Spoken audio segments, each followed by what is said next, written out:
میرا جینا میرا مرنا الہی تیری خاطر ہو. بسم اللہ الرحمن الرحیم والصلاة والسلام علی سید الانبیاء والمرسلین وعلی آلہ واصحابہ وازواجہ وذریاتہ واہل بیتہ اجمعین، اما بعد. توبہ کے سلسلے میں علامہ نووی رحمۃ اللہ علیہ احادیث بیان فرما رہے ہیں. وعن ابی ہریرہ رضی اللہ عنہ قال قال رسول اللہ صلی اللہ علیہ وسلم من تاب قبل ان تطلع الشمس من مغربها تاب اللہ علیہ، رواہ مسلم. حضرت ابو ہریرہ رضی اللہ تعالیٰ عنہ سے روایت ہے کہ رسول اللہ صلی اللہ علیہ وسلم نے ارشاد فرمایا کہ جو کوئی توبہ کرے اس سے پہلے کہ سورج مغرب سے نکل جائے، اللہ تعالیٰ اس کی توبہ قبول فرما لیتے ہیں. قرآن میں ہے یوم یأتی بعض آیات ربک لا ینفع نفسا ایمانها لم تکن آمنت من قبل وکسبت فی ایمانها خیرا. قرآن پاک میں ہے کہ جب وہ دن آ جائے گا، یوم یأتی بعض آیات ربک، جس دن آپ کے رب کی بعض نشانیاں پوری ہو جائیں گی. یوم یأتی بعض آیات ربک لا ینفع نفسا ایمانها، تو آدمی کو اس کا ایمان نفع نہیں دے گا. لم تکن آمنت من قبل وکسبت فی ایمانها خیرا، حالانکہ وہ لم تکن آمنت، وہ پہلے ایمان بھی نہیں لایا. سمجھ میں آئی بات؟ اب اگر وہ ایمان لائے نشانیوں کو دیکھ کر تو اس کا ایمان معتبر نہیں ہوگا. مفسرین فرماتے ہیں کہ سورج جب مشرق سے نکلتا ہے سورج تو، لیکن غروب ہوتا ہے مغرب میں. قیامت سے پہلے مغرب کی طرف سے نکلے گا، ویسٹ کی طرف سے سورج نکلے گا.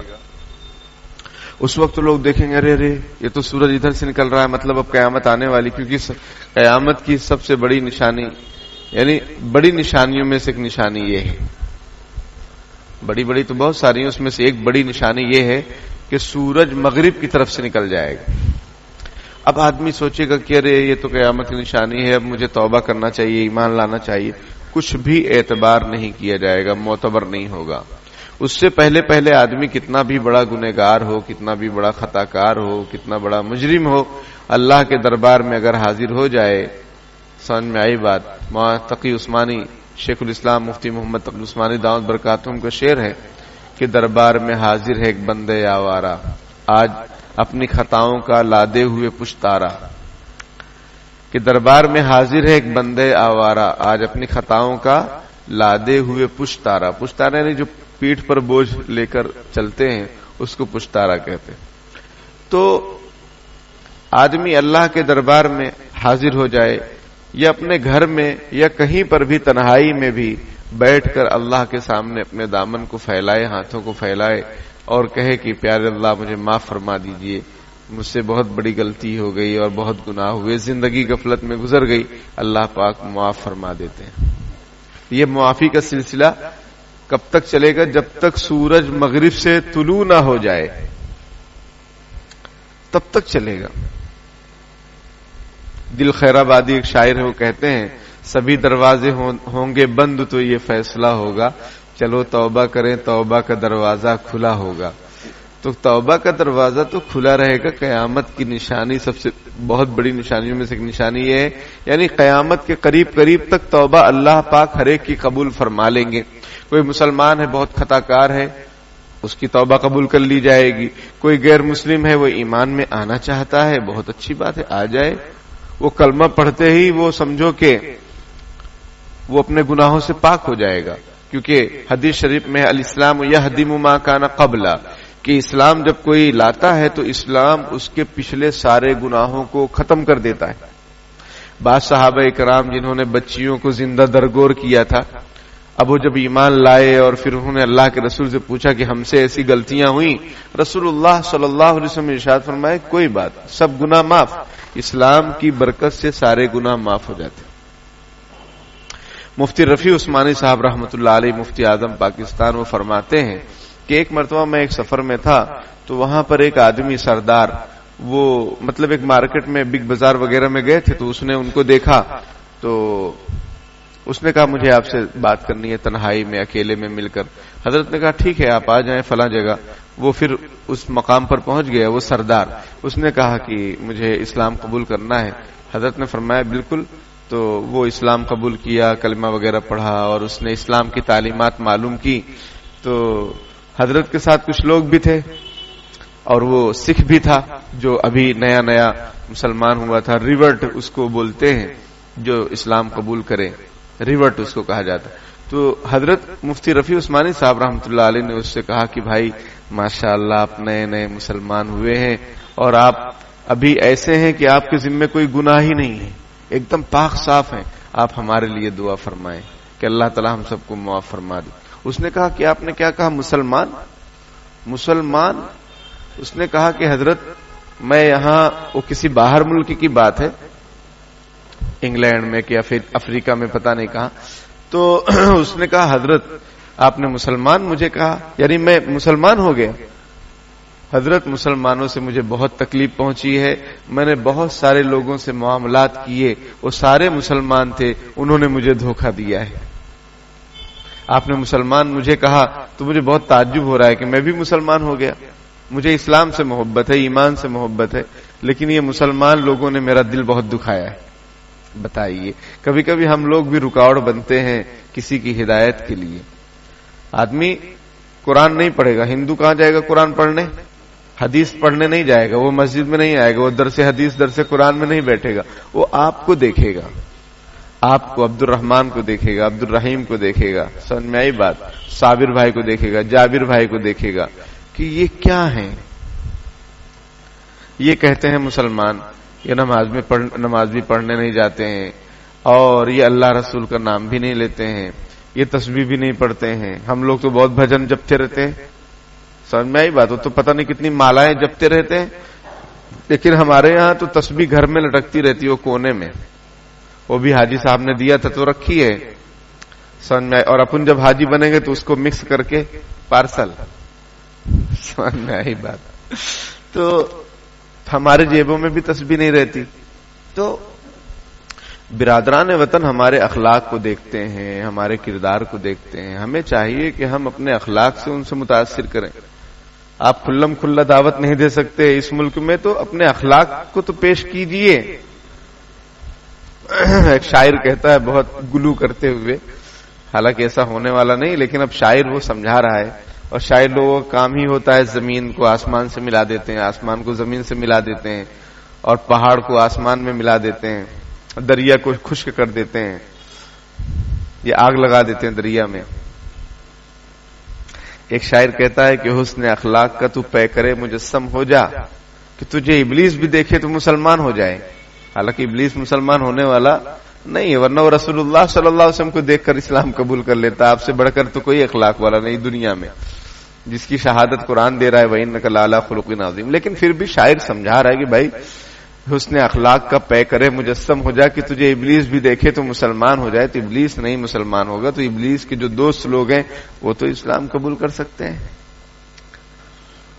تو بہرحال تو اللہ پاک نے توبہ کا دروازہ کھول کر رکھا ہے، اور یہ توبہ کا دروازہ کب سے ہے؟ جب سے اللہ نے آسمان اور زمین بنایا تب سے ملک شام کی طرف، ابھی آگے روایت آئے گی، ایک بہت بڑا دروازہ اللہ نے بنایا ہے کہ کوئی سوار اس پر 40 سال تک سفر کرتا رہے تو بھی وہ دروازے تک پہنچ نہیں سکتا ہے، اس کی انتہا تک نہیں پہنچ سکتا۔ اتنا بڑا دروازہ اللہ پاک نے باب التوبہ، توبہ کا بنایا ہے، توبہ کا دروازہ۔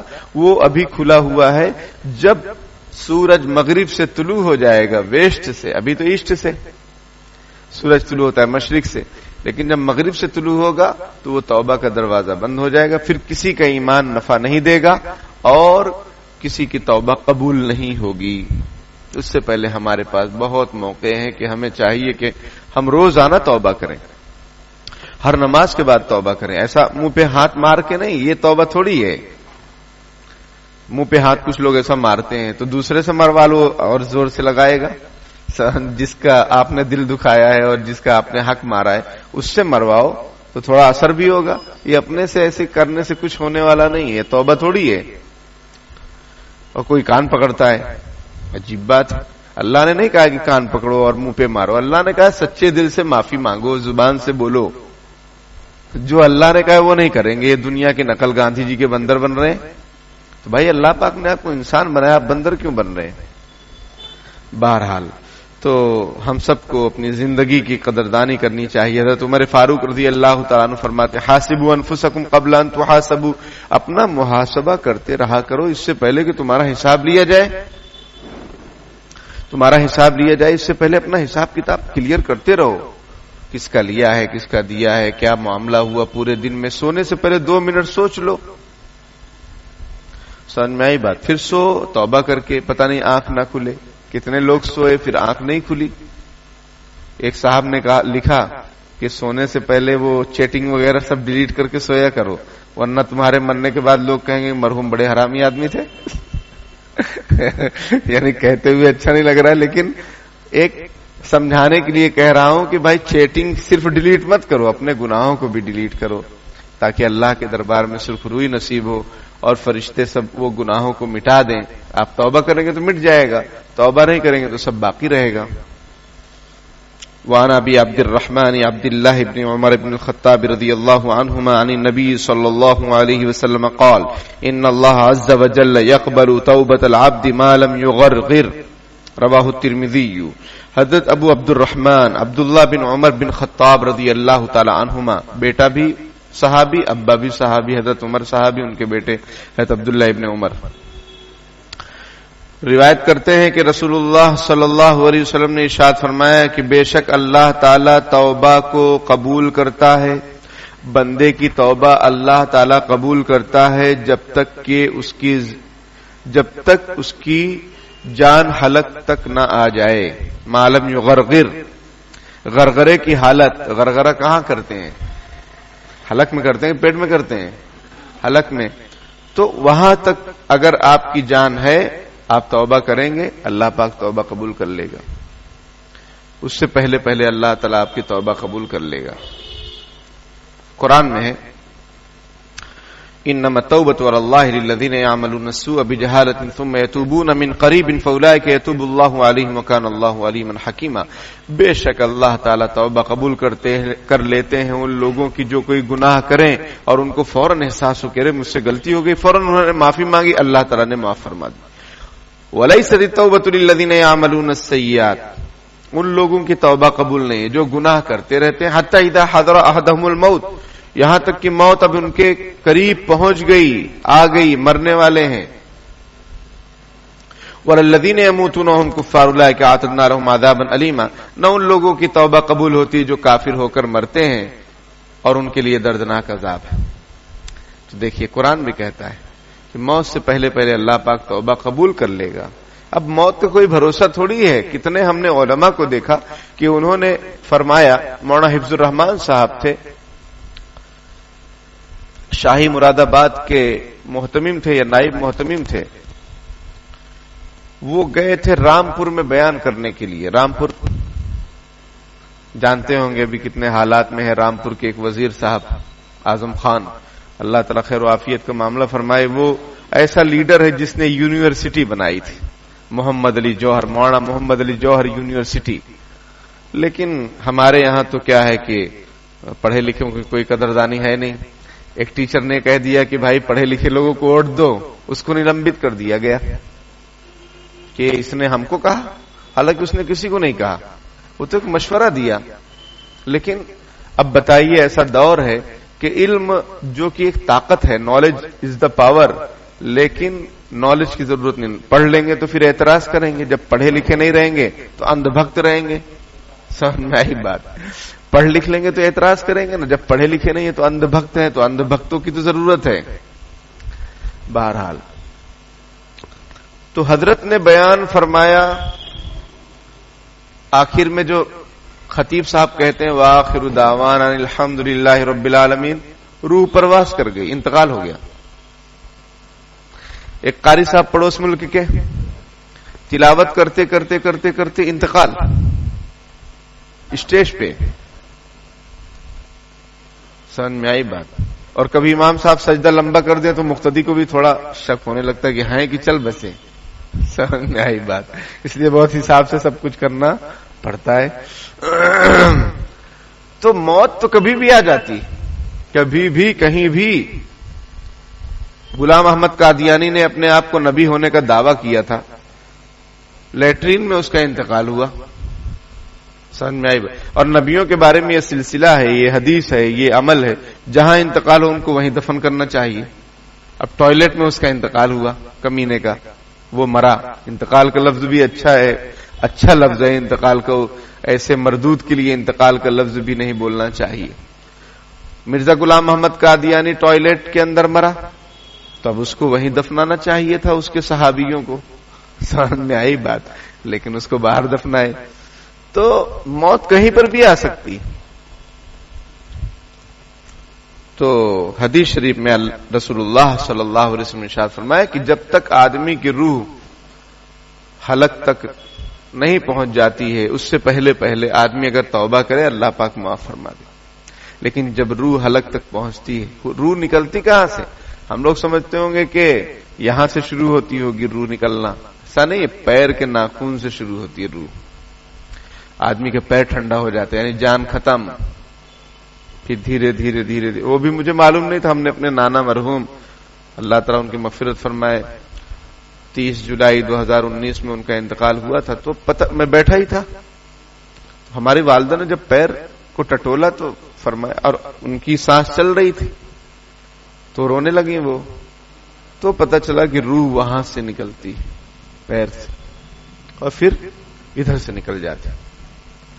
تو بھائیوں، حدیث شریف دیکھیے کہ جب تک آپ کے اندر روح ہے، آپ کی موت سے پہلے پہلے اللہ پاک توبہ قبول کرنے کے لیے تیار ہے. کوئی معافی چاہنے والا؟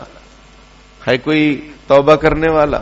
ہم لوگ اپنے آپ کو بڑا قصوروار سمجھتے ہیں. دیکھیے، قصوروار سمجھنا، تواضع، انکساری اچھی چیز ہے، لیکن ہر وقت اسی میں لگے رہنا کہ میں کچھ نہیں ہوں، میں تو بہت گنہگار ہوں، میں تو، یعنی نا امیدی، مایوسی، یہ اللہ کو پسند نہیں ہے. قرآن منع کرتا ہے لا تیأسوا من روح اللہ، اللہ کی رحمت سے نا امید مت ہو. تو ہمیں حوصلہ رکھنا چاہیے اور توبہ کرتے رہنا چاہیے، اپنا معاملہ کلیئر رکھنا چاہیے. موبائل ہینگ کرنے لگتا ہے تو اس میں بہت سارے سافٹ ویئر ہم ڈیلیٹ کرواتے ہیں اور بہت ساری فائلیں ہم ڈیلیٹ کروا دیتے ہیں کہ بھائی یہ ہلکا پھلکا رہے. تو جب زندگی میں مشکلات آ رہی ہیں تو آپ توبہ تو کیجئے. وَتُوبُوا إِلَى اللَّهِ جَمِيعًا أَيُّهَا الْمُؤْمِنُونَ لَعَلَّكُمْ تُفْلِحُونَ. تم سب کے سب مل کر اللہ پاک سے توبہ کرو، اللہ تعالیٰ تم کو دونوں جہان میں کامیاب کر دے گا. سمجھ میں آئی بات؟ وانذر ابن، موت سے پہلے فرشتے نظر آنے لگتے ہیں، ملک الموت وغیرہ دوسرے فرشتے. اب جیسی روح ویسے فرشتے، یہ مشہور ہے تو یہ حقیقت ہے. اگر آپ نیک ہیں تو فرشتے اچھی شکل میں آتے ہیں، خوبصورت لباس میں، اور ایک تشت لے کر آئیں گے خوشبودار. اگر آپ نیک ہیں تو آپ کی روح کو اس میں رکھ کر پھر لے کر جائیں گے، علیین میں رکھیں گے، اللہ کے دربار میں لے جائیں گے. اور اگر آپ برے ہیں، اللہ تعالیٰ ہم سب کی حفاظت فرمائے، آپ کی بھی حفاظت فرمائے. اگر آدمی برا ہے، آپ برے نہیں، اگر کوئی شخص برا ہے، فاسق فاجر ہے یا کافر ہے، تو ڈراؤنی شکل میں فرشتے آتے ہیں، کالے کپڑے میں آتے ہیں کہ آدمی ڈرتا ہے دیکھ کر. اب وہ کچھ بول نہیں پاتا اس لیے کہ روح نکل رہی ہے. تو اس وقت پھر توبہ قبول نہیں ہوتی، کیونکہ وہ علامات دیکھ رہا ہے، غیب کے احوال اس پر شروع ہو چکے ہیں. اس لیے تو یہ مسئلہ ہے کہ بھائی ایک مرتبہ کفنا دیے، اب کفن کھول کر مت دکھاؤ کسی کو، کیونکہ آخرت کے احوال شروع ہو چکے ہیں مرحوم کے ساتھ. خدا نخواستہ اللہ پاک میری آپ کی پوری امت مسلمہ کی حفاظت فرمائے. اگر مان لیجئے عذاب کے آثار کچھ نظر آ گئے، چہرہ کالا پڑ گیا یا کچھ اور نظر، تو پھر وہ چرچے کا وشے ہو جائے گا پان کی دکان پہ ایک آدھ مہینہ. تو چرچے کے وشے میں کیوں پڑھ رہے ہو بھائی؟ تو شریعت منع کرتی ہے. ہاں، بہت قریبی رشتہ دار، بہت قریبی بیٹا ہے، بیٹی ہے، سمجھ میں آئی بات، نانا ہے، نانی ہے، ان کا انتقال ہو رہا ہے، تو اب آدمی دیر سے پہنچا، کفنا چکے ہیں یا نماز جنازہ ہو چکی ہے، اب جو ہے وہ دیکھنا چاہتا ہے، تو اس کو دکھانے کی گنجائش. بہت قریبی ہے تو اب ایک صاحب کا انتقال ہوا، قامتی شریف کی بات. اللہ تعالیٰ مغفرت فرمائے, مرحوم کی بڑے اچھے آدمی تھے, بڑے اچھے سے. ان کی ایک کمی بھی یاد آئی, لیکن کمی کو ذکر نہیں کرنا چاہیے انتقال کے بعد, اور بہت بڑی کمی ہے, حقوق العباد کا مسئلہ ہے, وہ بندے کا حق کا مسئلہ ہے. لیکن اب وہ حدیث شریف میں اذکروا محاسن موتاکم, کہ اپنے مرحومین کی خوبیاں بیان کرو. بہرحال اب نماز جنازہ ہو گئی تو ایک صاحب کہہ رہے ہیں کہ ان کی بھانجی آئی ہوئی ہے. تو میں نے کہا سگی بھانجی ہے؟ تو مجھ سے کہتے ہاں سگی بھانجی. اتنے میں ایک صاحب اور آ گئے, میں نے پوچھا کہ بھائی ایسا کہہ رہے ہیں سگی بھانجی, تو اب وہ جو صاحب آئے وہ ان کے پڑوس وڑوس کے ہیں, تو ان کے سامنے کہہ رہے نہیں وہ دور کی بھانجی ہے. میں نے کہا اللہ کے بندو ڈرو, دور کی بھانجی سے تو پردہ ہے, سگی بھانجی ہو تو اس سے پردہ نہیں ہے, اور وہ بہت قریبی رشتہ دار ہے بھائی, وہ تو خون کا مسئلہ ہے. لیکن دور کی منہ بولی بھانجی تو کہاں قریبی ہے, اس سے تو پردہ ہے نا بھائی. آپ کسی کو بہن بول دو تو بہن ہو جائے گی, ورنہ پھر شادی کیسے کریں گے بہن سے. ایک صاحب کی شادی ہوئی, وہ ذرا بھولے بھالے تھے, بہت بھولے بھالے تھے, ان کو کچھ معلوم ہی نہیں. تو بیوی سے کہتے ہیں کہ آج سے ہم لوگ بہن بھائی بن کر رہیں گے, ٹھیک ہے. تو دوسرے دن پھر کھلا لے لی بیوی کہ بھائی بہن بھائی بن کر رہنے کے لیے تھوڑی آئے ہیں. تو اب وہ صاحب کہنے لگے کہ دور کی بھانجی. میں نے کہا اللہ کے بندو ڈرو, دور کی بھانجی کے لیے تھوڑی ان کا چہرہ کھولا جائے گا. نماز جنازہ ہو چکی ہے, کفن کا معاملہ ہو چکا ہے, اب جائز نہیں کھولنا, باقی آپ کی مرضی. تو نہیں دکھایا گیا. ایسا میت کے ساتھ, مرحوم کے ساتھ ایسا کرتے. وعن زر بن حبیش قال اتيت صفوان بن عسال رضي الله عنه اساله عن المسح على الخفين فقال ما جاء بك يا زر فقلت ابتغاء العلم. حضرت زر بن حبیش رحمت اللہ علیہ, یہ صحابی نہیں, یہ تابعی ہیں, یہ مخضرم ہیں. مخضرم کہتے ہیں ایسے شخص کو جو رسول اللہ صلی اللہ علیہ وسلم کے زمانے میں اسلام قبول کیا ہو لیکن رسول اللہ سے ملاقات نہ ہوئی ہو. ایک تابعی ہوتا ہے جو صحابی سے ملا ہو, یہ تابعی سے بڑھ کر ہے ان کا مقام. جیسے حضرت اویس قرنی رحمت اللہ علیہ, تو وہ حضور کے زمانے میں اسلام قبول کر لیے تھے لیکن ملاقات نہ ہو سکی, وہ مدینہ آئے تھے, حضور نہیں تھے. اس طرح یہ ہے حضرت زر بن حبیش, اس لیے میں نے رحمت اللہ علیہ کا لفظ استعمال کیا, اس لیے کہ رضی اللہ تعالی عنہ صحابہ کرام کے ساتھ خاص ہے. ابھی میں رضی اللہ عنہ بولتا تو آپ سمجھتے صحابی, تو بھائی غلط فہمی نہ ہو, اسی لیے یہ سب الفاظ کی کیٹیگری ہے.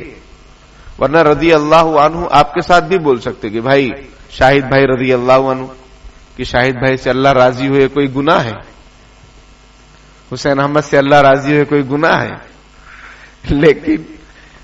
لیکن شک نہیں ہوگا, میں کہوں حسین رضی اللہ تعالیٰ عنہ تو آپ میرا بیٹا سمجھیں گے کہ حضرت حسین سمجھیں گے. تو غلط فہمی کو دور کرنے کے لیے شریعت نے کیٹیگری رکھی ہے. لیکن اب کچھ حضرات ایسے ہیں وہ ہر ایک بزرگوں کے ساتھ بھی رضی اللہ عنہ بھی لکھ دیتے ہیں. سمجھ میں آئی بات؟ اب آپ آدمی کنفیوز ہوتا ہے کہ بھئی یہ بزرگ صحابی ہیں یا کب کے ہیں. تو زر بن حبیش رحمت اللہ علیہ یہ مخضرم ہے, اس کو مخضرم کہا جاتا ہے, جو حضور کے زمانے میں اسلام قبول کیا ہو لیکن ملاقات نہ ہو سکی. وہ صحابی اس کو نہیں بولے. صحابی صحبت سے یعنی جو ساتھ رہا ہو یا ساتھ میں ملاقات ہوئی ہو, سمجھ میں آئی بات, اس کو صحابی بولتے ہیں. حضرت زر بن حبیش رحمۃ اللہ علیہ فرماتے ہیں کہ میں حضرت صفوان بن عسال رضی اللہ تعالیٰ عنہ کے پاس آئے. حضرت صفوان بن عسال رضی اللہ تعالیٰ عنہ صحابی رسول ہیں, بہت لمبی عمر انہوں نے پائی ہے, اور یہ 10 غزوات میں نبی اکرم صلی اللہ علیہ وسلم کے ساتھ شریک ہوئے ہیں, اور 21 روایتیں یہ بیان کرتے ہیں. آپ صلی اللہ علیہ وسلم سے 21 احادیث حضرت صفوان بن عسال رضی اللہ تعالیٰ عنہ. تو حضرت زر بن حبیش رحمۃ اللہ علیہ فرماتے ہیں کہ میں حضرت صفوان بن عسال رضی اللہ تعالیٰ عنہ کے پاس آیا اور میں نے مسح الخفین کا مسئلہ پوچھا. آج کل اس کی ضرورت پڑے گی آپ کو, ٹھنڈی کا زمانہ آ رہا ہے, چمڑے کے موزے پر مسح کرنے کا طریقہ. خفین کس کو بولتے ہیں؟ خفین چمڑے کے موزے کو کہتے ہیں. تو اب یہ حضرت زر بن حبیش رحمۃ اللہ علیہ حضرت صفوان رضی اللہ تعالیٰ عنہ کے پاس مسح الخفین کا مسئلہ معلوم کرنے کے لیے آئے ہیں, علم حاصل کرنا چاہیے. تو حضرت صفوان بن اسال رضی اللہ تعالی نے پوچھا ما جاء بک یا زر، کہ اے زر تم کون سی چیز تمہیں لائی میرے پاس؟ انہوں نے کہا ابتغاء العلم. انہوں نے کہا انہوں نے کہا اے حضرت آپ صحابی ہیں تو آپ اللہ کے رسول کی صحبت اٹھائے ہیں اور آپ ساتھ رہے ہیں، تو میں علم حاصل کرنے کے لیے آیا ہوں، کچھ مسئلہ معلوم کرنے کے لیے آیا ہوں.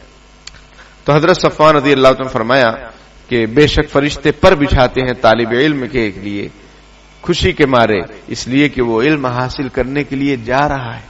علم حاصل کرنے کی فضیلت بیان ہو رہی ہے، لیکن یہ دینی علم، قرآن حدیث کا علم، شریعت کا علم کی بات ہو رہی ہے. سمجھ میں آئی بات؟ جب طالب علم نکلتا ہے علم حاصل کرنے کے لیے تو فرشتے خوشی کے مارے اپنے پروں کو بچھا دیتے ہیں، جیسے آپ لوگ خوشی کے مارے ریڈ کارپیٹ بچھا دیتے ہیں. سمجھ میں آئی بات؟ یہ فرشتے اپنا پر بچھا دیتے ہیں. ریڈ کارپیٹ اور فرشتوں کا پر کوئی جوڑ ہو سکتا ہے؟ فقلت انه قد حق في صدر المسح على الخفين. حضرت زر رحمۃ اللہ علیہ فرماتے ہیں کہ میں نے کہا، عرض کیا کہ مجھے مسح الخفین کے بارے میں شرح صدر فرما دیجئے، یعنی اس طریقے سے مسئلہ بتا دیجئے کہ مجھے اطمینان ہو جائے. اور وہ مسح کب کرتے ہیں؟ لیٹرین باتھ روم کرنے کے بعد، وضو ٹوٹ گیا، وضو کر رہے ہیں تو اس کے بعد ہی پھر وہ موزے کو پہنا جاتا ہے. اور حضرت زر رحمۃ اللہ نے فرمایا کہ آپ تو اصحاب رسول میں سے ہیں، میں اس لیے آپ کے پاس آیا ہوں تاکہ آپ سے مسئلہ معلوم کروں، آپ نے رسول اللہ سے اس سلسلے میں کچھ سنا ہوگا. حضرت صفوان رضی اللہ تعالی عنہ نے فرمایا بالکل میں نے سنا ہے کہ حضور صلی اللہ علیہ وسلم ہمیں حکم دیتے تھے جب ہم سفر میں ہوتے تھے یا مسافر ہوتے تھے کہ ہم اپنے موزوں کو 3 دن 3 رات نہ نکالیں سوائے جنابت کے. ہاں غسل فرض ہو گیا، اب موزہ نکالا جائے گا، اب پیر دھویا جائے گا، لیکن غسل فرض نہیں ہے، جنابت نہیں ہوئی ہے، نائٹ فال نہیں ہوا ہے، بیوی سے ملاقات نہیں ہوئی ہے. تو اگر وضو ٹوٹ رہا ہے تو پھر کوئی بات نہیں، مسح الخفین کرتے رہو، چمڑے کے موزے پر مسح کرتے رہو. اب مسئلہ سمجھ لیجئے کہ چمڑے پر موزہ، چلو میں اس کو آخر میں بتاتا ہوں، ابھی حدیث شریف بتا دیتا ہوں، پھر مجھے یاد دلانا کہ مسح الخفین کا طریقہ کیا ہے، وہ بتا دیں گے. میں نے پوچھا کہ آپ نے محبت کے بارے میں بھی کچھ سنا ہے؟ محبت یعنی آدمی کسی سے محبت کرے تو اس کے بارے میں شریعت کا کیا حکم ہے؟ حضرت نے فرمایا جی بالکل، چلو میں بتا ہی دیتا ہوں کیونکہ یہاں پر اب دوسری بات شروع ہو رہی. چمڑے کا موزہ وہ چمڑے کا موزہ ہونا چاہیے جس کو پہن کر اگر آدمی 3-4 کلومیٹر پیدل چلے تو اس کا موزہ پھٹنا نہیں چاہیے، ایسا موزہ ہونا چاہیے چمڑے کا مضبوط، اور جو چمڑے کا ہوگا وہ مضبوط ہی ہوگا. ایک بات یہ بھی ہے، لیکن پھر بھی اگر مان لو لوکل پوکل ہے تو آپ دیکھ لیں پہلے سے. اور یہ نائلون کے اور ٹیریکاٹ کے اور وہ کاٹن کے موزے پر جو ہے مسح الخفین جائز نہیں ہے. 3 کلومیٹر چل کے دکھاؤ، پھٹ جائے گا. سمجھ میں آئی بات؟ تو مسح الخفین کا مطلب چمڑے کے موزے ہیں، یہ نائلون اور ٹیریکاٹ کے نہیں. شاید کوئی فرقہ ہے شیعہ حضرات، یہ لوگ کسی بھی موزے پر مسح کر لیتے ہیں، ایسا جائز نہیں ہے. یہ شاید وہ پیروں پر ہی مسح کرتے ہو، دھوتے بھی نہیں وضو میں، تو ایسا کچھ نہیں ہے. تو مسح الخفین اب اس کا طریقہ کیا ہے؟ اس کا طریقہ یہ ہے کہ آپ نے چمڑے کا موزہ پہنا ہے تو پہننا کب ہے؟ اب مسئلہ اچھی طرح سمجھو. ٹھنڈی آتی ہے، اپنے یہاں ٹھنڈی کم پڑتی اس لیے لوگ یہاں کم پہنتے ہیں، ورنہ یو پی میں اور کشمیر میں تو اس کے بغیر چارہ نہیں ہے. تو مسح الخفین کا طریقہ کیا ہے؟ دیکھو میں آپ کو بتاتا ہوں، سمجھاتا ہوں. آپ نے وضو بنائے، ٹھیک ہے، اب آپ نے وضو بنائے تو اب آپ کو چاہیے، بہتر یہ ہے کہ آپ یہ جو سادے سیدھے موزے ہوتے ہیں اس کو پہن لو اور پھر اوپر سے خفین پہن لو، کیونکہ وہ چمڑے کا ہے. نہیں پہنو گے اندر میں کوئی موزہ تو باس مارے گا پیر. بات سمجھ گئے؟ میں نے کبھی پہنا نہیں لیکن تجربات ہیں، دوست بتاتے ہیں، کیونکہ وہ اس میں رہے گا نا 6 گھنٹہ پیر اسی میں ہے، تو چمڑے کا ہے وہ. تو پہلے وہ موزہ پہن لو، پھر چمڑے کا موزہ پہن لو، ٹھیک ہے. اس کے بعد اب جب آپ کا وضو ٹوٹے گا تب سے وقت شروع ہوگا. اگر آپ مقیم ہیں یعنی اپنے مقام پر ہیں تو 24 گھنٹہ ویلیڈیٹی اس کی رہتی ہے. ہاں غسل فرض ہو جائے گا تو نکالنا پڑے گا. اور اگر آپ مسافر ہیں تو 3 دن 3 رات ابھی آیا حدیث شریف میں. تو وقت کب سے شمار ہوگا یہ امپورٹنٹ ہے. آپ نے مثال کے طور پر ظہر کا وضو بنائے، اس کے بعد آپ نے موزہ پہن لیا یا نہیں پہنے، آرام سے رہے، اور پھر آپ کو لگتا ہے کہ بھائی اب مجھے پیشاب کرنے جانا ہے تو وضو ٹوٹ جائے گا. اب آپ نے موزہ پہن لیا کیونکہ آپ ابھی باوضو ہیں. اب آپ پیشاب کرنے گئے، آپ کا وضو ٹوٹ گیا، وضو ٹوٹا، وقت شروع. اب اس وقت سے لے کر 24 گھنٹہ اگر آپ مقیم ہیں تو اب آپ جب وضو کریں گے دوبارہ تو موزہ پہن لیے ہیں، اب وضو کریں گے تو اب آپ کو مسح کرنا ہے. مسح کا طریقہ یہ ہے کہ 3 انگلی دیکھ لو اچھی طریقے سے، 3 انگلی ایسا لٹا دو یہاں پر اور پھر ایسا کھینچتے ہوئے اوپر لاؤ. یہ ہو گیا، ایک مرتبہ اس میں کر لیے اور دوبارہ جو ہے انگلی بھگا کے بائیں پیر میں کر لیے، یہاں تک لٹا کے. ایسا نہیں، ایسا کھڑی انگلی سے مسا نہیں ہوگا، یہ غلط طریقہ ہے، مسا صحیح نہیں ہوگا. سیدھے ہاتھ سے، سیدھے ہاتھ سے. ٹھیک ہے، سیدھا ہاتھ بائیں ہاتھ تھوڑا ہم کنفیوز ہو گئے کہ سیدھا ہاتھ ہی ضروری ہے یا بائیں ہاتھ سے بھی کر سکتے ہیں، وہ ابھی ذہن میں نہیں ہے. لیکن عمل چونکہ اسی پر میرا ہوا بھی نہیں کبھی، کیونکہ میں نے موزہ پہنا نہیں کبھی چمڑے کا آج تک. سمجھ میں آئی بات؟ یو پی میں ہم نے پڑھا تو بھی نہیں پہنے، کیونکہ وہ بہت ایک کام لگتا ہے کہ اس کو پہنو اور پھر اتارو. تو ویسے سیدھے ہاتھ سے ہی کریں، کوئی حرج نہیں ہے. پیروں کے دھونے کا مسئلہ جو وضو میں وہ بائیں ہاتھ سے، یہ یاد رکھیے، وہ بائیں ہاتھ سے پیر دھونا ہے، دونوں پیر. لیکن مسار الخفین میں سیدھا ہاتھ کی بائیں ہاتھ، یہ کنفیوژن ہے، انشاءاللہ آئندہ ہفتے اس کو بتا دیں گے. تو اس طرح انگلی کو لٹا کر آپ کو مسح کرنا ہے، بس ہو گیا. ایسا نہیں کہ ادھر ادھر ادھر، ایسا کچھ نہیں، بس ایک مرتبہ ایسا کیے، اوپر تک لائے، آپ کا مسح ہو گیا.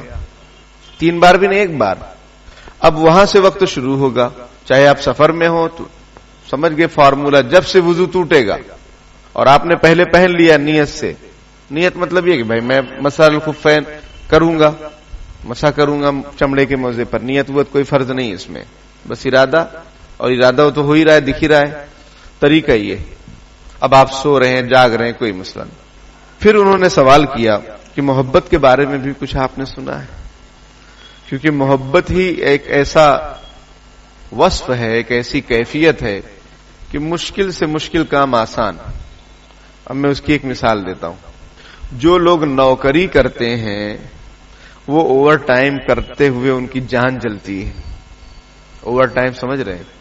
8 گھنٹے کی نوکری اگر باس نے بول دیا نہیں آدھا گھنٹہ اور بڑھاؤ، بہت غصہ. اگر ہاں وہ سیلری بڑھائے اس پر تو خوشی کہ بھائی پیسہ ملے گا چلو، لیکن ایسے ہی وہ روک لے، یا امام صاحب نے جمعہ کے بیان میں 2-3 منٹ اوپر کر دیے تو تکلیف شروع، کیونکہ یہاں تو کوئی پیسہ ملنے والا نہیں، پیسے سے بہتر چیز مل رہی لیکن قدر نہیں ہے.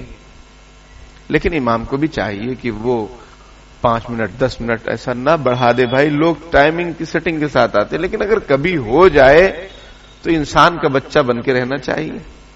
تو میں آپ کو مثال سمجھا رہا تھا کہ محبت. نوکری کر رہے ہیں، باس نے کہا کہ آپ کو آدھا گھنٹہ اور دینا ہے سب کو، بہت غصہ آئے گا، ٹائم دیکھتے رہیں گے کب آدھا گھنٹہ ہو. لیکن اپنا کاروبار ہے، اپنا بزنس ہے، اپنی دکان ہے، نہ رات دیکھتے نہ دن دیکھتے، بلکہ دن کی ڈیوٹی الگ، رات کی ڈیوٹی الگ. جمعہ میں 2 ڈیوٹیاں، ایک صاحب الگ جگہ جمعہ پڑھ رہے ہیں شارٹ کٹ والی میں، اور دوسرے صاحب لانگ کٹ والی میں آ رہے، جو کہ میں نے مسئلہ سمجھایا ہے کہ اذان ہو جائے دکان بند کر دینا یا کاروبار بند کر دینا واجب ہے. بات سمجھ رہے ہیں؟ تو کیوں محبت ہے کاروبار سے؟ بھائی اپنی دکان ہے، ابھی سیزن ہے، رات نہ دن کچھ نہیں، رات نہ دن نہ کچھ بھی نہیں دیکھتے، کیونکہ محبت ادھر ہے. اور ادھر نوکری میں محبت تھوڑی ہے، بھائی ٹائمنگ سے جا رہے ہیں ٹائمنگ سے آ رہے ہیں. بہرحال یہ محبت. حضرت صفوان رضی اللہ تعالیٰ عنہ نے فرمایا، جی ہاں میں نے سنا ہے کہ ہم ایک سفر میں تھے رسول اللہ صلی اللہ علیہ وسلم کے ساتھ. اسی دوران ایک دیہاتی آدمی نے زور سے پکارا رسول اللہ صلی اللہ علیہ وسلم کو، یا محمد. حضور صلی اللہ علیہ وسلم نے ویسا ہی اس کو جواب دیا بلند آواز سے کہ ہاں اس نے کہا یا محمد. حضور نے فرمایا ادھر آ. سمجھ میں؟ جیسا اس نے پکارا ویسا حضور نے بھی اس کو پکارا بلند آواز سے. ایسا ہوتا ہے کبھی بزرگان دین اسی انداز سے بات کرتے ہیں. میں نے کہا، حضرت صفوان کہتے میں نے دیہاتی سے کہا، بھائی خدا کے واسطے اللہ سے ڈرو، آواز آہستہ رکھو، یہ رسول اللہ ہیں، ان کے سامنے بلند آواز کرنے سے منع کیا گیا ہے.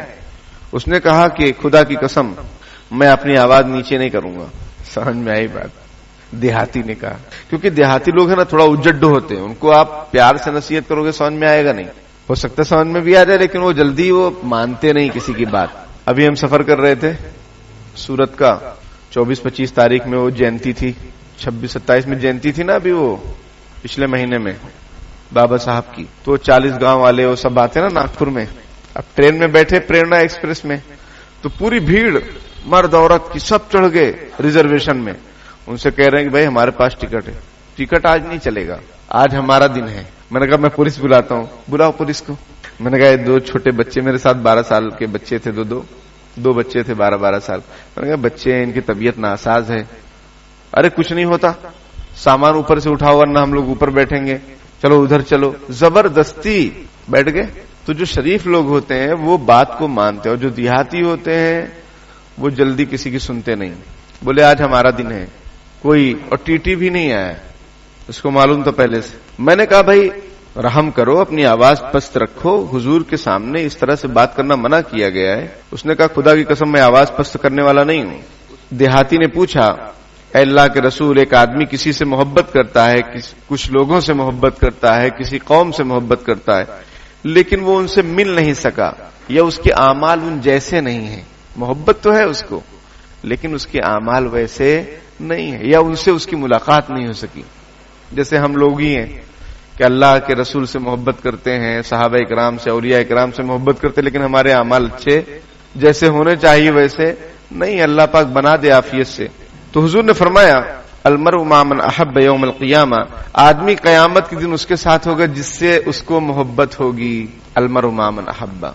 یہ حدیث جب صحابہ کرام نے سنی تھی، کئی مرتبہ یہ پوچھا گیا ہے سوال، تو حضرت انس رضی اللہ تعالیٰ فرماتے کہ ایمان لانے کے بعد سب سے زیادہ خوشی اس حدیث کو سن کر ہوئی کہ قیامت کے دن انشاءاللہ ہم لوگ اللہ کے رسول صلی اللہ علیہ وسلم کے ساتھ ہوں گے، حضرت ابو بکر اور عمر کے ساتھ ہوں گے، اس لیے کہ ہم ان سے محبت کرتے ہیں. اسی لیے محدثین یہ فرماتے ہیں کہ بزرگان دین سے، اللہ والوں سے آدمی کو محبت کرنا چاہیے. اس کا فائدہ یہ ہوگا کہ آپ ان کے ساتھ ہوں گے قیامت کے دن.